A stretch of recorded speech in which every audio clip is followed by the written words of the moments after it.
நம்ம மன்னன் மைந்தர் திரு சக்கரவர்த்தி சிங்க பெருமாள். அவர் 500க்கு 499 மதிப்பெண்கள் அள்ளி இருக்காரு. ஒரு மார்க் எங்க போச்சு?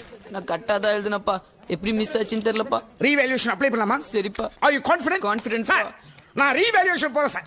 எவனோ சரியா திருத்த தெரியாத வாத்தியார் என் மகனோட வாக்கை சரிச்சு விட்டுருக்கான். என் திட்டத்துல தீய வச்சிருக்கான். நான் விட மாட்டேன் சார். நீ என்ன மார்க் வாங்கியிருக்க சொல்லு. 450 சார். ஃபர்ஸ்ட் மார்க் எவ்வளவு சொல்லு சார்ட்ட. 496. அப்ப ஏன் படிக்கல, எதனாலன்னு கேளுங்க சார். பதில் சொல்லு. நீ என்ன பண்ற சொல்லு. நீங்க கொஞ்சம் பொறுமையா இருந்தா பதில் சொல்லுவோம். பதில் சொல்லுன்னு சொல்லிவிட்டு சொல்லு நான் கேப் கொடுத்தா தானே சொல்ல முடியும். இந்த ஷோல நீங்க உண்மையா என்ன பேசணும்னு வந்தீங்க தம்பி? ரொம்ப அடிக்கிறாங்க சார், கொஞ்சம் ரொம்ப அடிக்கிறாங்க சார். சாயந்தரம் 6:30 வருவேன் சார். வந்ததுக்கு அப்புறம் ஒரு 7 o'clock இருந்தாச்சும் படிக்க சொல்லலாம் சார். வந்த உடனே புக் எடுக்க சொல்லிடுவாங்க சார். ஃபேஸ் வாஷ் கூட பண்ண விட மாட்டாங்க சார். அப்புறம் 3 o'clock அலாம் வச்சு எந்திரிக்க சொல்றாங்க சார். 3 o'clock எந்திரிக்க சொல்றாங்க. ஏன் அடிக்கிறீங்க?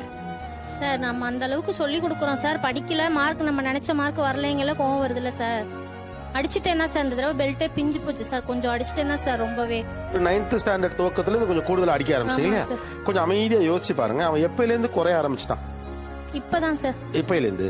இப்போ 9th இருந்து தான் சார். நீங்க எப்பையில இருந்து ரொம்ப அடிக்க ஆரம்பிச்சீங்க? 9th இருந்து. எப்பையில இருந்து அவன் மார்க் குறைய ஆரம்பிச்சது? 9th. எப்பையில இருந்து அடிக்க ஆரம்பிச்சீங்க?